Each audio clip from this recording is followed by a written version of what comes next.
Heart beat ഉണ്ട്. ഇത് first baby, ഇത് സെക്കൻഡ് ബേബി, ട്വിൻസ് ആയിട്ടുള്ള ബേബീസ് ആണ്.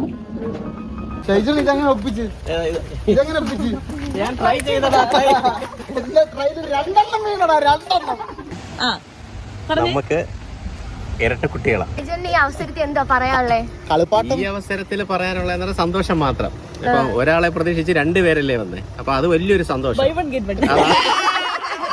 ഒന്നിൽ കൂടുതൽ അണ്ടങ്ങൾ ഉൽപ്പാദിപ്പിക്കാമെന്നുള്ളത് കാരണമാണ്. IVF അല്ലെങ്കിൽ ഇൻഫെർട്ടിലിറ്റി ട്രീറ്റ്മെന്റ് അതിൽ പ്രത്യേകിച്ചും ചെയ്യുന്നത് വെച്ചാൽ മെഡിസിൻ കൊടുക്കുക, കാരണം ഒരേ സമയം കൂടുതൽ അണ്ടങ്ങൾ ഉണ്ടാവുന്നുണ്ട്.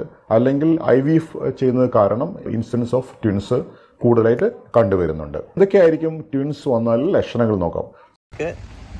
ഇരട്ട കുട്ടികളാണ്. പിന്നെ നാരങ്ങ നീര് ഇതെല്ലാം മിക്സ് ചെയ്തിട്ട് നമ്മള് നാച്ചുറൽ ആയിട്ടുള്ളതാ നമ്മള് ഉണ്ടാക്കുന്നത്. എനിക്ക് തന്നെ ഇട്ട് തരുന്നു. ആ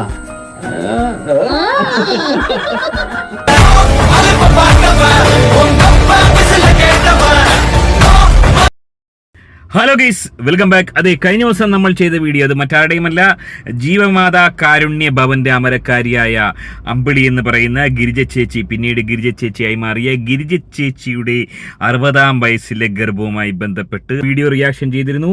ആ വീഡിയോയുടെ താഴെ സാക്ഷാൽ ഗിരിജ ചേച്ചി തന്നെ നടത്തിയ ചില വെളിപ്പെടുത്തലുകൾ ചിലരുടെയെങ്കിലും ശ്രദ്ധയിൽപ്പെട്ടിട്ടുണ്ട്. അതെ, ഗിരിജ ചേച്ചി ഈ വിഷയമായി ബന്ധപ്പെട്ട് പറഞ്ഞിരിക്കുന്നത് തനിക്ക് 43 വയസ്സ് മാത്രമാണുള്ളത്.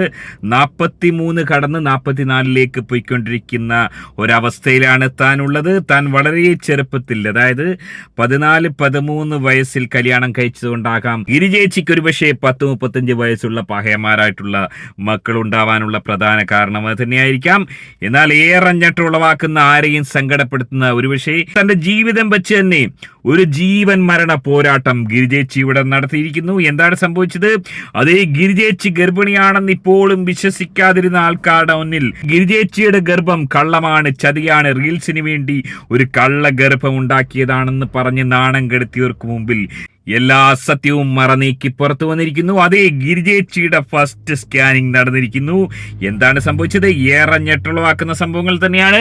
ഗിരിജേച്ചിയുടെ ഈ ഒരു ഗർഭവുമായി ബന്ധപ്പെട്ട് ഏറ്റവും വലിയ റിസ്കിലാണ് ഏച്ചി പോയിക്കൊണ്ടിരിക്കുന്നത് എന്നുള്ള ഞെട്ടിക്കുന്ന വെളിപ്പെടുത്തലുമായി ഈ മേഖലയിലെ വിദഗ്ധരായ ഡോക്ടർ നമ്മളോടൊപ്പം ചേരുന്നു. എന്താണ് സംഭവിച്ചത്? വളരെ വിശദമായി പരിശോധിക്കും. വീഡിയോയിലേക്ക് പോകുന്നതിന് ആദ്യം വീഡിയോ കാണുന്ന വീഡിയോ ഒന്ന് ലൈക്ക്, ചാനൽ ഒന്ന് സബ്സ്ക്രൈബ് ചെയ്ത് വീഡിയോ ഒന്ന് ഹൈപ്പ് ചെയ്ത് ഫേസ്ബുക്കിൽ കാണുന്ന പാഹയന്മാർ പേജ് ഒന്ന് ഫോളോ ചെയ്യാൻ ഉറപ്പായും ശ്രദ്ധിക്കുക.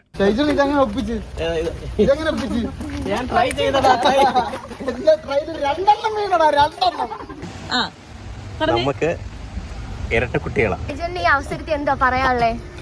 ഈ അവസരത്തിൽ പറയാനുള്ള സന്തോഷം മാത്രം. ഇപ്പൊ ഒരാളെ പ്രതീക്ഷിച്ച് രണ്ടുപേരല്ലേ വന്നേ, അപ്പൊ അത് വലിയൊരു സന്തോഷം. അതെ, ഏവരെയും ഞെട്ടിച്ചുകൊണ്ട് ആ ഒരു നഗ്ന സത്യം റിവീൽ ചെയ്തിരിക്കുകയാണ്. ഗിരിജേച്ചി 2 മാസം ഗർഭിണിയാണ്. 2 മാസം ഗർഭിണി എന്ന് മാത്രമല്ല, ട്വിൻസ് ആണ്. 2 കുട്ടികളുടെ അമ്മയായിരിക്കുന്നു. അതായത് 44-ാം വയസ്സിൽ തന്റെ മകൾ പോലും ഇതുവരെ ഗർഭിണിയായിട്ടില്ല. ആ ഒരു അവസ്ഥയിൽ നിൽക്കുമ്പോൾ 2 കുട്ടികളുടെ ഗർഭം ധരിച്ച് ഗിരിജേച്ചി ഏറെ ഞെട്ടിക്കുന്ന ഒരു കാഴ്ചയാണ് കാണാൻ സാധിക്കുന്നത്. അതേ, ഈ ഒരു പഹയൻ, അതായത് ഓനെ സംബന്ധിച്ച് ഇത് വലിയൊരു വിജയമാണ്. ഓനെ മക്കാറാക്കിയവർക്ക് മുമ്പിൽ, ഓനെ തള്ളിപ്പറഞ്ഞവർക്ക് മുമ്പിൽ, ഓനൊന്നിനും പറ്റാത്തൊരു കള്ള ബിലാലാണെന്ന് പറഞ്ഞ് കളിയാക്കിയവരുടെ മുമ്പിൽ ഓനിക്കും ചില കാര്യങ്ങൾ പ്രൂവ് ചെയ്യാനുണ്ടായിരുന്നു. ഓനിക്ക് ചില കാര്യങ്ങൾ ചെയ്യാമെന്ന് ഓൻ തെളിയിച്ചിരിക്കുകയാണ്. ഏറെ പഴികേട്ട ഈ ഒരു കല്യാണവുമായി ബന്ധപ്പെട്ട് പല വീഡിയോസും നമ്മൾ ഇതിനു മുമ്പ് കണ്ടിട്ടുണ്ട്, റിയാക്ട് ചെയ്തിട്ടുണ്ട്. അതായത് ഇത് കേട്ടാലറയ്ക്കുന്ന ഭാഷയിലുള്ള വിമർശനങ്ങളാണ്. ഓനൊരു കള്ളനാണ്, ചതിയനാണ്, ഓനെപ്പറ്റി വളരെ മോശമായ കമന്റുകളാണ് ഈ ഒരു ഡാഡി ഗിരിജിയെ പറ്റി നമ്മൾ കേട്ടത്. എന്നാൽ അതൊക്കെ കാറ്റിൽ പറത്തിക്കൊണ്ട് ഓൻ ഏറ്റവും ഒടുവിൽ ചില കാര്യങ്ങൾ പ്രൂവ് ചെയ്തിരിക്കുന്നു. ഹാർട്ട് ബീറ്റ് ഉണ്ട്. ഇത് ഫസ്റ്റ് ബേബി, ഇത് സെക്കൻഡ് ബേബി, ട്വിൻസ് ആയിട്ടുള്ള ബേബീസ് ആണ്.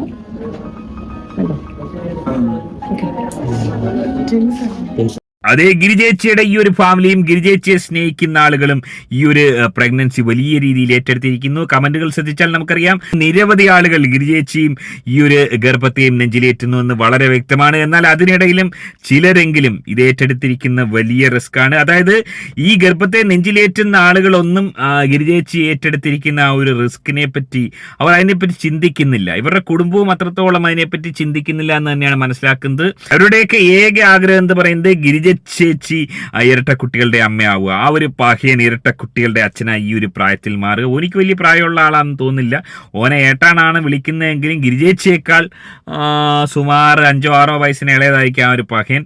കാര്യം എന്തൊക്കെയായാലും തങ്ങളെ അവഹേളിച്ചവർക്ക് മുമ്പിൽ ഒരു ഇരട്ടക്കുട്ടികളുടെ മാതാപിതാക്കളായി മാറുക എന്നത് ഇവരെ സംബന്ധിച്ച് വലിയ ഒരു ചലഞ്ച് തന്നെയായിരുന്നു.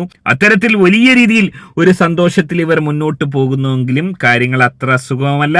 ഈ രംഗത്തെ പ്രഗത്ഭരായ ഡോക്ടർ ഇതുമായി ബന്ധപ്പെട്ട് എന്താണ് പറയുന്നത്? 40 വയസ്സ് കഴിഞ്ഞാൽ IVF ചെയ്യാൻ പറ്റുമെന്ന് ചോദിച്ചാൽ ഉത്തരം ഡെഫിനറ്റ്ലി യെസ് ആണ്. പക്ഷെ നമ്മൾ ഫേസ് ചെയ്യേണ്ട 2 പ്രോബ്ലംസ് ഉണ്ട്. ഒന്ന്, IVF ചെയ്യുന്ന എന്തിനാ? നമുക്കൊരു ഹെൽത്തി ലൈവ് ബേബിയെ നമ്മുടെ കയ്യിൽ കിട്ടാൻ. അത് ഒരു വളരെ 9 മാസം കഴിഞ്ഞ് നീണ്ടു നിൽക്കുന്ന ഒരു വലിയ ഡ്രീമാണ്. 40 വയസ്സിന് ശേഷം നമുക്ക് നല്ലൊരു എഗ്ഗ് കിട്ടുമോ, അതിൽ നിന്ന് നല്ലൊരു ഭ്രൂണം ഉണ്ടാവുമോ, പ്രഗ്നൻസി അലസാതെ 9 മാസം മെയിൻറ്റെയിൻ ചെയ്ത് നമ്മുടെ കയ്യിലൊരു കൊച്ചിനെ കിട്ടുമോ എന്നുള്ള ചോദ്യങ്ങൾക്ക് പലതിനും ഉത്തരം നമ്മൾ ആ ഒറ്റ ക്വസ്റ്റിൽ നിന്ന് കിട്ടുമോ. പ്രായം കൂടുന്നതോറും ഡെഫിനറ്റ്ലി ഒരു ലേഡിയുടെ എഗ്ഗിന്റെ ക്വാളിറ്റി കുറയും. അപ്പം വിജയസാധ്യത തീർച്ചയായിട്ടും ഒരു 30-ലോ 35-ലോ ചെയ്യുന്നതിന്റെ അത്രയും 40 വയസ്സ് കിട്ടത്തില്ല. 40 വയസ്സിന് ശേഷം IVF ചെയ്യുന്ന പല ആൾക്കാർക്കും വേറെ അണ്ടങ്ങൾ എടുത്തുള്ള IVF ചികിത്സ എന്ന് പറഞ്ഞൊരു ഉപാധിയുണ്ട്. ഈ വേറെ അണ്ടങ്ങൾ എടുക്കുമ്പോൾ നമുക്ക് ഈ പ്രായം മൂലമുള്ള എഗ്ഗിന്റെ ക്വാളിറ്റി ഇഷ്യൂസ് എല്ലാം ഒരു പരിധിവരെ മാറും.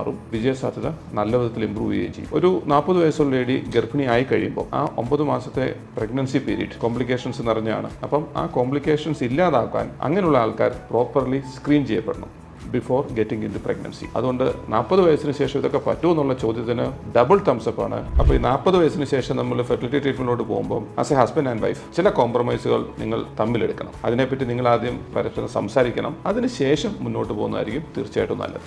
അതായത് മനസ്സിലാക്കാൻ സാധിക്കുന്നത് വലിയൊരു റിസ്ക് ആണ് ഗിരിജേച്ചി ഈ ഒരു പ്രായത്തിൽ എടുത്തിരിക്കുന്നത്. ഗിരിജേച്ചി IVF എടുത്തിരിക്കാനുള്ള വലിയ സാധ്യത പ്രേക്ഷകരടക്കം തള്ളിക്കളയുന്നില്ല. കമന്റുകളിൽ ഏറെ പേരും കമന്റ് അടിച്ചിരിക്കുന്നത് ഇതൊരു IVF തന്നെയാണെന്നുള്ള ഒരഭിപ്രായമാണ് അവർക്കുള്ളത്. അതായത് 44-ാം വയസ്സിൽ ഗിരിജേച്ചിക്ക് ഈ പറഞ്ഞ കണക്ക് ആരോഗ്യപരമായ ഒരു പക്ഷേ ഈ പറഞ്ഞ കണക്കുള്ള ഒരു ബീജം എടുത്തിരിക്കാം. അത്തരത്തിലുള്ളൊരു ശ്രമം ഗിരിജേച്ചിയുടെ ഭാഗത്തു നിന്നും ആ ഒരു പഹയന്റെ ഭാഗത്തു നിന്നും ഉണ്ടായിരിക്കാം. അങ്ങനെയെങ്കിൽ ഇതൊരു IVF തന്നെയാണ്. അതുകൊണ്ട് തന്നെയായിരിക്കാം ഒരു പക്ഷേ ഇതൊരു ടിൻസിലേക്ക് പോയത്. അതേ, പ്രേക്ഷകരുടെ കള്ളഹിമാറുകളുടെ നിഗമനം തെറ്റിയില്ല. IVF ആണെങ്കിൽ വലിയൊരു റിസ്ക് തന്നെയാണ് ചേച്ചി എടുത്തിരിക്കുന്നത്. ഒരുപക്ഷെ IVF-ഉം ടിൻസ് പ്രഗ്നൻസിയും ഏറെ നിസ്സാരമായി കാണുന്ന പഹയന്മാർ, ഒരുപക്ഷെ ജീവമാതയിലെ ആളുകൾ, ഇവരുടെ മക്കളൊക്കെ മനസ്സിലാക്കേണ്ടത് അതിനും കൂടിയുള്ളൊരു വീഡിയോ ആണിത്. അതായത് ഇത്ര നിസ്സാരമായത് കാണാൻ പാടില്ല. അതുമായി ബന്ധപ്പെട്ടുള്ള ആ ഒരു വലിയ കോംപ്ലിക്കേഷൻ എന്താണെന്ന് മേഖലയിലെ ഏറ്റവും വിദഗ്ധനായ ഒരു ഡോക്ടർ തന്നെ വിലയിരുത്തുന്നു. വരട്ടെ നോക്കാം. അമ്മയുടെ പ്രായം കൂടുതലാണെങ്കിൽ ട്വിൻസിന്റെ വരുന്നത് കൂടുതലായിട്ട് കാണാം. അതിന്റെ ഒരു കാരണം പറയുന്നത് ഒന്നിൽ ഹോർമോൺ ലെവൽ കൂടുന്നത് കാരണം ഒന്നിൽ കൂടുതൽ അണ്ടങ്ങൾ ഉൽപ്പാദിപ്പിക്കാം എന്നുള്ളത് കാരണമാണ്. IVF അല്ലെങ്കിൽ ഇൻഫെർട്ടിലിറ്റി ട്രീറ്റ്മെന്റ് അതിൽ പ്രത്യേകിച്ചും ചെയ്യുന്നത് വെച്ചാൽ മെഡിസിൻ കൊടുക്കുക കാരണം ഒരേ സമയം കൂടുതൽ അണ്ടങ്ങൾ ഉണ്ടാവുന്നുണ്ട്. അല്ലെങ്കിൽ IVF ചെയ്യുന്നത് കാരണം ഇൻസിഡൻസ് ഓഫ് ട്വിൻസ് കൂടുതലായിട്ട് കണ്ടുവരുന്നുണ്ട്. ഇതൊക്കെയായിരിക്കും ട്വിൻസ് വന്നാൽ ലക്ഷണങ്ങൾ നോക്കാം. സാധാരണയിൽ കൂടുതലുള്ള ഛർദി ഒരു പ്രത്യേകതയാണ്. പിന്നെ ഫാമിലിയിൽ ആർക്കെങ്കിലും ഇതുപോലെ തന്നെ ട്വിൻസ് ഉണ്ടെങ്കിൽ ഒരു ഹിസ്റ്ററി നമുക്ക് കാണാവുന്നതാണ്. പലപ്പോഴും ഗർഭധാരം ധരിച്ചു കഴിഞ്ഞ് ആദ്യത്തെ അൾട്രാസൗണ്ട് സ്കാനിലാണ് ഈ ട്വിൻസ് കാണുക. എങ്ങനെയാണ് ഈ സ്കാനിൽ ട്വിൻസ് ഉണ്ടാകുമ്പോൾ നോക്കാം. പല ഫോമിൽ കാണാം. കൂടുതലായിട്ട് കാണുന്നത് ഓരോ അറയിലും ഓരോ ബേബി, 2 ബേബിക്കും 2 സെപ്പറേറ്റ് പ്ലാസൻ്റ് അല്ലെങ്കിൽ മറുവിനുള്ള സപ്ലൈ. ഇതാണ് സാധാരണ കാണുന്ന പിക്ചർ. ഡൈകോറോണിക് ഡൈഅമിനിക് DCDA ട്വിൻസ് എന്ന് പറയും. പിന്നെ വരുന്നൊരു പിക്ചർ 2 അറകളായിരിക്കും, പക്ഷെ 2 അറകൾക്കും കൂടി ഒരു മറുവായിരിക്കും 2 ബേബിക്കും സപ്ലൈ ചെയ്തത്. അത് മോണോകോറോണിക് ട്വിൻ എന്ന് പറയും. അതിന് മൂന്നാമത്തെ വരുന്ന പിക്ചർ ഒറ്റ അറ. ആ ഒറ്റ അറയിൽ 2 ബേബീസ് കാണും. ആ 2 ബേബിക്കും കൂടി ഒറ്റ മറു ആണ് സപ്ലൈ, അല്ലെങ്കിൽ ഒരു പ്ലാസൻ്റ മാത്രം. മോണോകോറോണിക് മോണോ അമ്നിയോട്ടിക് എന്ന് പറയുന്ന ഒരു കണ്ടീഷനാണിത്. എന്തിനാണ് ഇത് പ്രത്യേകം പറയാൻ കാരണം എന്ന് വെച്ചാൽ, ഞാൻ ആദ്യം പറഞ്ഞ 2 അറകളും ഓരോ അറകൾക്കും സെപ്പറേറ്റ് ആയിട്ടുള്ള പ്ലാസൻ്റ മറു ഉണ്ടെങ്കിൽ അതിൻ്റെ കോംപ്ലിക്കേഷൻസ് പ്രശ്നങ്ങളിലേക്ക് പോകാനുള്ള സാധ്യത വളരെ കുറവാണ്. എന്നാൽ ഞാൻ പറഞ്ഞ അവസാനത്തെ ടൈപ്പ് അതിൽ കോംപ്ലിക്കേഷൻ അല്ലെങ്കിൽ ബേബി നേരത്തെ ഡെത്തായി പോവുക, അങ്ങനെയുള്ള പ്രശ്നങ്ങളും പ്രഷർ വരാൻ, അങ്ങനത്തെ ഒരുപാട് കോംപ്ലിക്കേഷൻ അതിന് വരാൻ സാധ്യത. അപ്പോൾ അതുകൊണ്ട് ഈ അറകൾ എത്രയുണ്ട്, എത്ര മറു അല്ലെങ്കിൽ പ്ലാസൻ്റ ഉണ്ടെന്നുള്ളത് വളരെ ഇമ്പോർട്ടൻ്റ് ആണ്.